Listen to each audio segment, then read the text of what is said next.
Hey everyone, I am Katherine Linton, the co-founder of Venus, a new app and platform for lesbian, bisexual, and queer women, non-binary, trans, lesbian, inclusive. And I am so honored to be joined today by Kelly Moffat. She is the co-founder of Kirrin Finch. And I would tell you what Kirrin Finch is or the origin story, but I'm actually wanting to ask Kelly herself because the way you guys describe it in your website, I love your website and I love the origin story and all of it. So I actually was usually I do a little bio, but I decided I was like I actually want Kelly's to kind of in her own words. So tell me the or like the the synopsis version of the origin story of Finch and what is Kirrin Finch? Cool. Well, first of all, Catherine, thank you so much for having me today. I'm super excited about what you and the Venus team are up to. Got a chance to see some of it live in action at the kickoff, and really excited to see where it goes. So, Kirrin Finch is a brand that was launched in 2015. We make menswear-inspired apparel for women, trans, and non-binary folks. Basically, we got tired of walking into the men's section saying we really like those styles. They don't fit our bodies. And so what can we do to fix that? And so primarily we are an e-com company, so we service people from all over the world.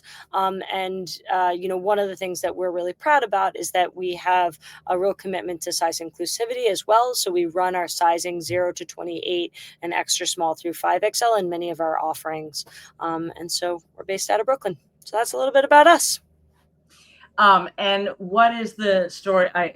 Again, your storytelling is so great on KirrinFinch.com, right? KirrinFinch.com. I'm just going to say that a few times throughout this broadcast because I do want everybody, because I am one of those people that for decades has had to veer over to the men's department to find clothing for myself.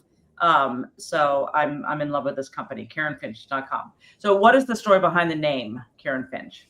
Yeah, so actually, it is named after two iconic tomboys in literature.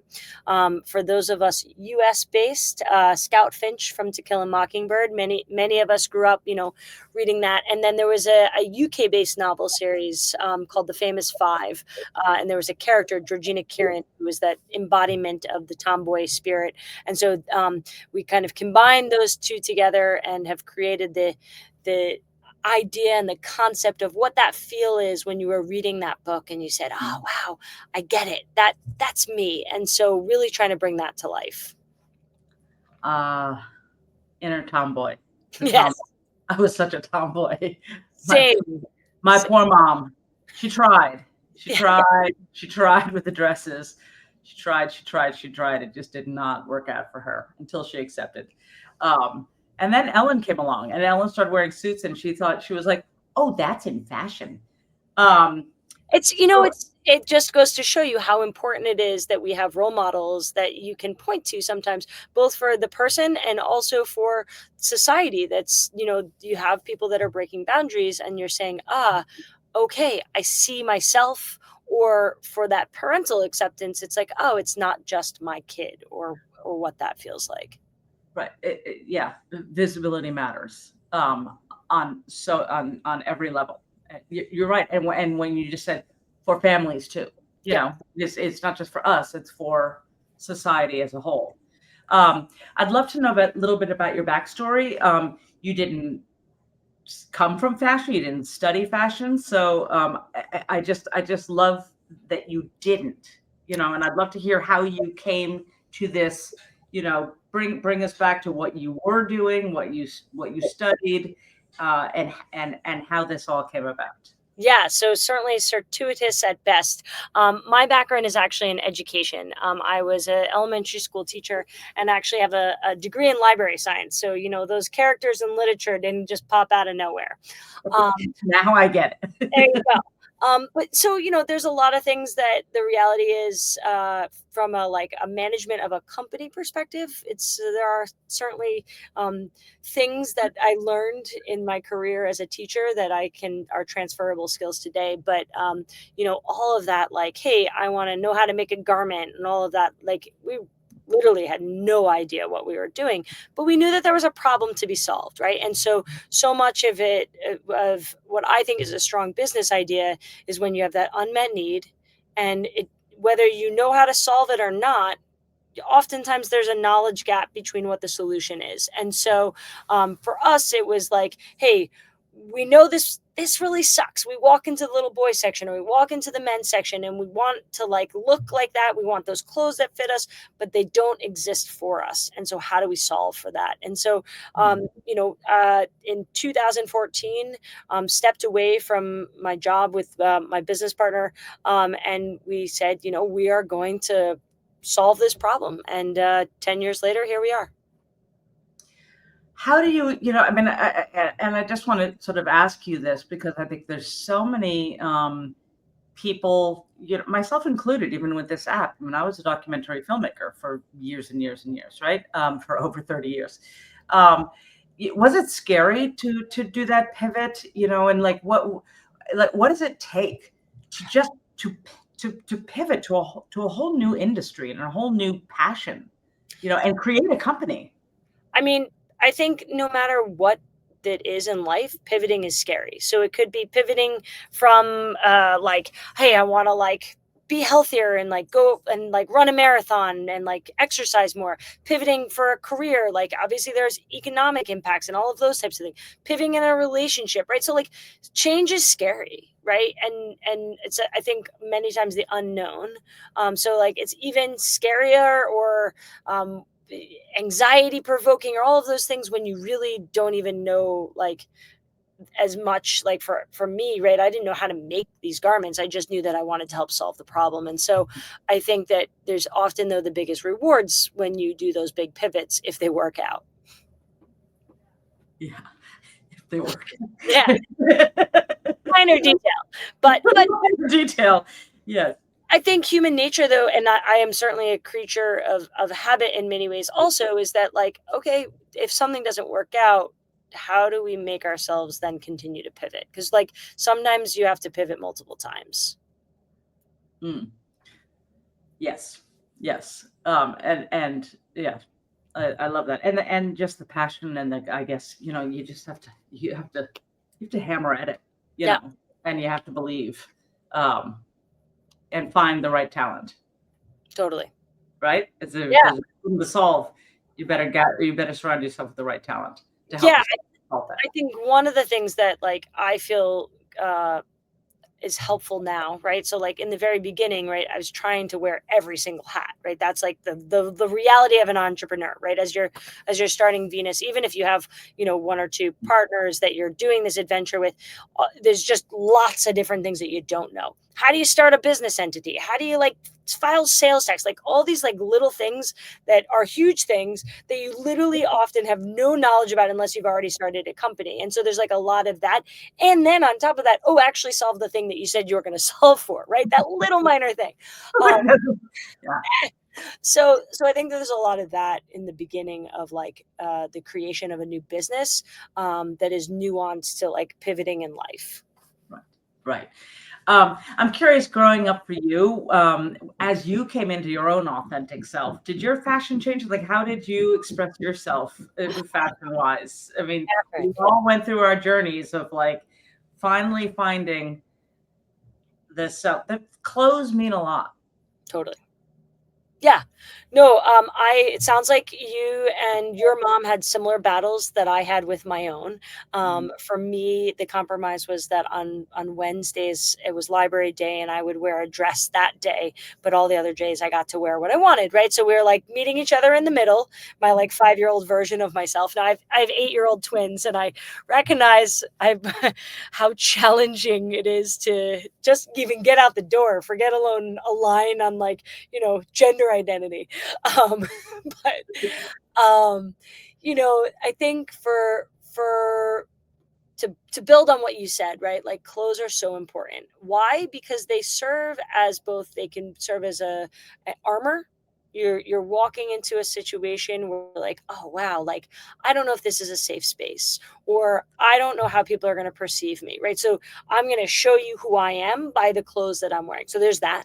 And then there's also like, hey y'all, I want to celebrate me and what makes me feel good and how I want my persona to match my inside to my outside. And so that is why it is so important that when you go into that store, one, that it like actually fits you, because that's actually a lot of the problem. It's not that the clothes don't exist, right? Like that, and that is what we were trying to solve for. Like I could go into J. Crew or Paul Smith or Ben Sherman or Todd Snyder, whatever, right? Like these stores, and I'm like, oh, I like that.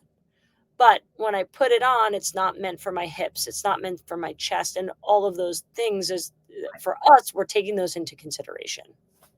Right. Right. And I guess this is sort of similar to a little bit of what you were just talking about. Is fashion more about self-expression or social signaling to you? Oh, I think it's both, I think right? it's both. Yeah, certainly. Like, so there's queer signaling, there's all of that, right? Like everything from the carabiner that sits on my belt loop, which we do have Kirrin Finch carabiners, so check them out. So then you're really gay, right? Like, but yeah, you want people, like when I was a teacher, right? You bring up Ellen. There was a time, and so I was in an elementary school. So and this was now, upwards of when I first started 18, 19 years ago, right? So it was a different time. So you can do the math. But like, when, or don't. We don't do the math anymore, Kelly. Yeah. We don't do the math. Yeah. But like, I would have students say to me, oh, you look like Ellen. Now, I do not look like Ellen. I mean, I got that all the time. Yeah. Right. Yeah. Okay. So like we're both white and we both look really queer. That's about it. Right. That's like, about it. Yeah. But for them, that was the language that they had to use for the clothes that I wore or whatnot. But like, then you think about like, oh, before Ellen or before those media representations, when people didn't have anybody to turn to, so that they could say, instead of being like, oh, are you a homosexual? They're like, oh, are you that person? And so I think that that's like, language is also a big part of it, is like, how are we as a society helping people to like destigmatize that, and also give them the tools and power within language to say, because like that's another part, like clothing is super important to our community, but also the words that we use to like describe ourselves and those types of things. Oh my God. I mean, it was the change from being yelled dyke down the street to, yo, do the Ellen. Right. I mean, I'm not kidding. It changed how people looked at me. They liked her. They thought she was funny.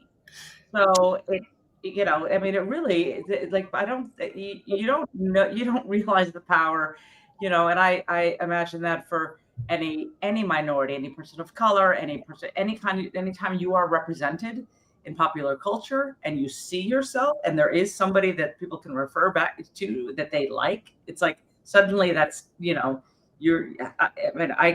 for me, that was an incredible thing. Suddenly, I said the clothes I was wearing was okay. Yeah, but let's not negate the fact that she was canceled, right? She lost her show, and there was like a hiatus. Like society had to catch up, right? And sometimes we have those moments, and like just because we validated her today, like society was cruel. And but like kudos on her. Like, Ellen is like has a somewhat complicated public persona. Right. Let's just talk about the fact that like give kudos to the fact that you came back after like literally so much hate and all of that. And so just goes to show, like, sometimes like the world may not be ready for you, but that's not your fault. The world can catch up and should. Right. One step forward, two steps back, one step forward. I mean, that's we've been here so many times. Yeah. So, along that vein, do you think society is becoming more accepting of gender fluid fashion, for example? From your perspective now in what you're doing, because what you're doing is incredible. Is everybody else catching up to you?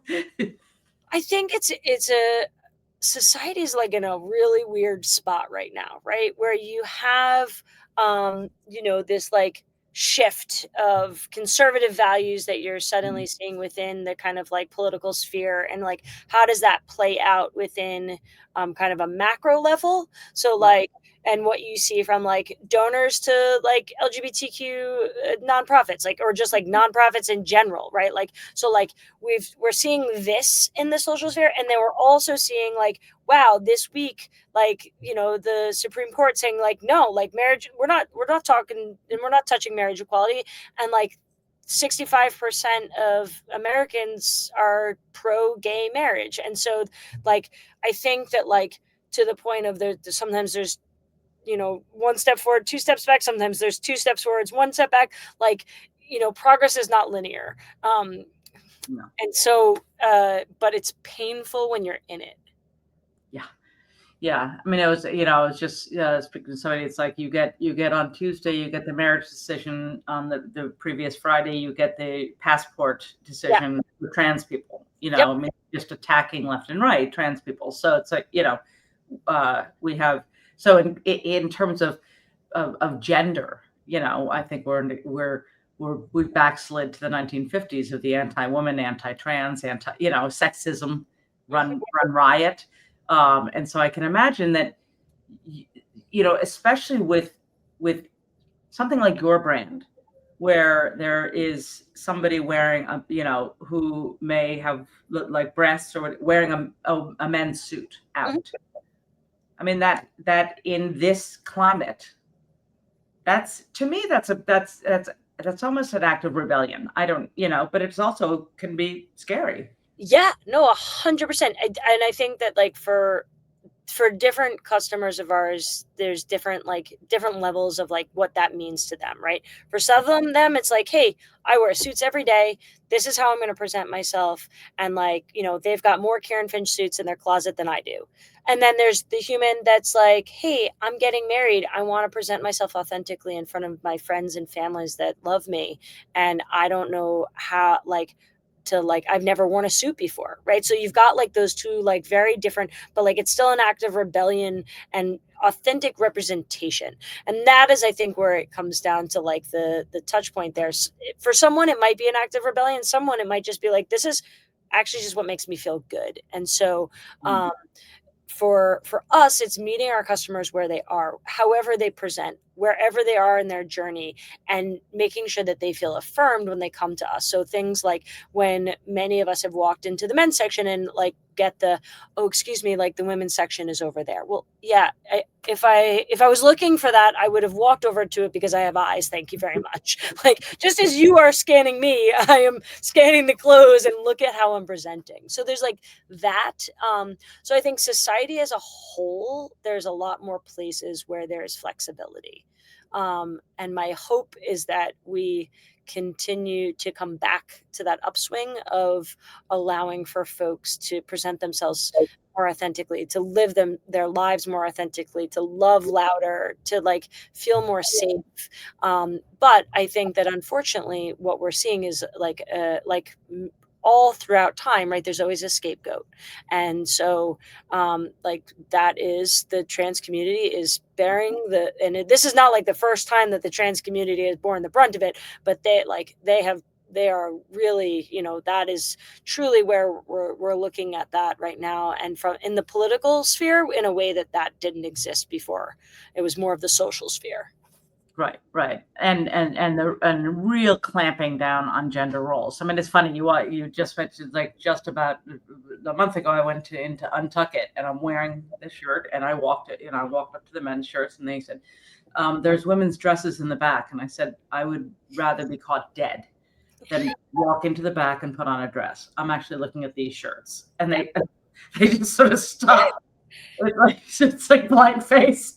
I was like, and it's like, I should, I'm aware, Yeah. and how many times, like you said, how many times do I have to tell you, I know where I am, and yet, like you said, it's like, oh, too thinly cut, or the narrow cut, can't, whatever. It's yes. And I think the more I hear from this administration, when I come back down to the sexism and the there are two genders. We are making this law. It's just like, what are you talking about? I mean, it's almost like this like clamp down. There will be men and there will be women, like a last gasp, fight for traditional gender roles. So um, again, I see a company like yours and anyone who's just out there, their own gender identity and expression and wearing it. That's where I think fashion is important. It's not frivolous. No, and I think to your point of like, how do we have acts of resistance? It's both wearing that and also you feeling safe enough and proud enough in that moment when you were standing in that store to say, that's not for me. This is for me. And because there are going to be people, and unfortunately, that's just the reality that don't feel safe enough, or it is actively not safe enough in the places that they exist in to say that. And so the needle has to be pushed everywhere. And so making sure that we're raising our voice for the folks that can't. And that's what this is all about too. Right, exactly. I live in New York City. This was in Manhattan. There was a gay guy right behind him that started laughing. I mean, because he was the other shop person. So yes, there's many places you could not say that out loud. And yes, use our voices. And to that, I know you guys also support different. Kirrin Finch also gives back to the community. I'd love for you to talk a little bit about that. Yeah, I think ultimately we recognize that like we have a voice, right? And also we want to amplify the other voices that exist in our community, and that so we do it in a variety of different ways. We have kind of three pillars. One of them is amplifying voices, so things like we have a Dapper Scouts program where we highlight different folks in the community that are just really doing amazing things. Someone that connected the two of us, right? Like Kathy, folks like James Black, who's the CEO of the Trevor Project now. So like all these people that are, leaders in the community. And so, putting them in Kirrin Finch and then seeing how we can amplify the amazing work that they're doing. We're very lucky to be in New York City. So many of those, organizations are existing within our sphere in some capacity. But I also sit on, personally on the board for HRC.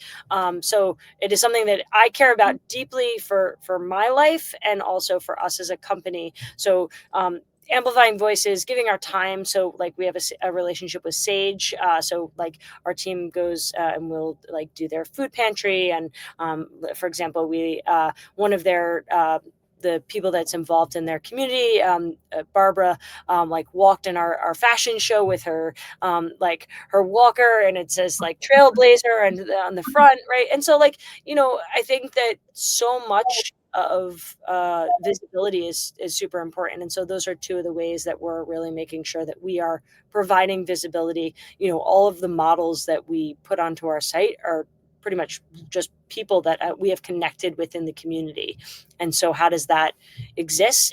It shows that like when you go to the site, you're like, oh, that's how I want to present myself. It's not like some random person that has been, hired from an agency that. Oh yeah, I don't want to fly by that your mom talk more about that, because I think because that was actually something I would that's so impressive and unique, and so please talk about that a little bit more. Yeah, I mean, so for many of these folks, there's been like people that I've like met on the subway, or like we've met out at like the club, right? Or like, and like there is the like little bit of like sometimes it's like weird. I'm like, is this person think I'm like hitting on them, stalking them? Like what's happening? Like, hey, want to be a model? Yeah, exactly. Right, like this could come across. Yeah. Oh, Kelly. Like, yeah, easy. No, but like in all seriousness, so they're folks that we have met throughout our lives, our communities, people that sometimes have reached out to us, sometimes that we have reached out, and as our following and our network has grown, we also have a way for people to apply we have a link that people can apply to, and we regularly get applications of people that want people to be seen, similar to, we have a Real Weddings program, where people are like, hey, I just got married, I want to show the world how amazing it was, like, and so we are amplifying those stories of love. And so people will literally send us their like wedding portfolio of images. And so we go through those and like showing off, like, what does it look like when you have someone, and sometimes people are more masculine of center. Sometimes people are taking it and wearing heels, and like, like just a suit or any garment is what you make of it. And I think that that's part of the nuance that like we're missing in society right now, is that like, these are clothes, right? It's the wearer that often also dictates how they present. Sure, the cut and all of that, obviously that makes an impact, but really it's like, how do you show up in that space? What is your energy? Right. Oh my God, I love that. So, I could talk to you for hours and hours and hours, but I'm gonna stop. Let's do it. I know you're busy. We are coming into the holiday season, which I imagine, it starts to ramp up for you guys. So, so talk to me about where you are now. What are your goals going forward? And again, where can everybody find your fabulous line besides KirrinFinch.com? Yeah, so we are definitely in the throes of holiday at the moment, which is both great and also a little bit, when you're in your sprint of whatever it is that you do, it's obviously, how can we get the most done, and reach out to the most people. And so, yeah, we, like many brands this time of year, are running sales and those types of things, but like also telling the story of who Kirrin Finch is, and making sure that like, it's not lost as we get bigger, which is awesome.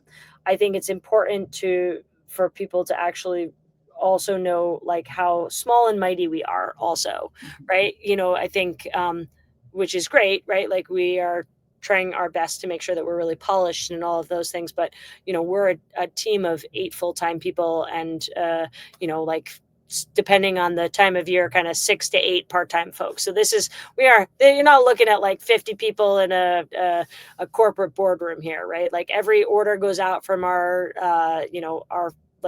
Brooklyn offices. A lot of people wear a lot of different hats, and so we're working hard to make sure that we're getting people exactly what they need. And the people on our team are very connected to the community in their own heart and in their own lives, and so that's part of what makes us tick as a team. Beautiful. Well, we are so, again, Kelly, thank you so much for taking the time for Venus. And anyone who wants to join Venus, go to welcometovenus.com. And Kelly, thank you again. This has been, I just love this conversation on just so many levels. And as somebody who needs some Kirrin Finch suits, you'll be hearing from me soon. Excellent. I know where I can get them. I think one of the things that I would just say is like, thank you for creating community, right? Like, I think one of the things that is really hard for folks, right, especially if you're not in like, and it doesn't mean you shouldn't join Venus if you're based in New York, but like, especially for folks, like, how do you find others that are like-minded, or you're feeling like overwhelmed by all the swinging back and forth, the 2 steps forward, the 1 step back, all of that. Like, how do you make sure that you're connecting with amazing folks? And so thank you for building that for our community. Oh, thank you. Right back at you.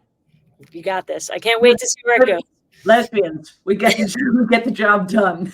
With our carabiner on our hip. With our carabiner on our hip. Exactly.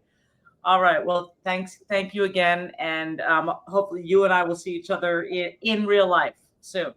Excellent. Take care. All Thanks right. for having me.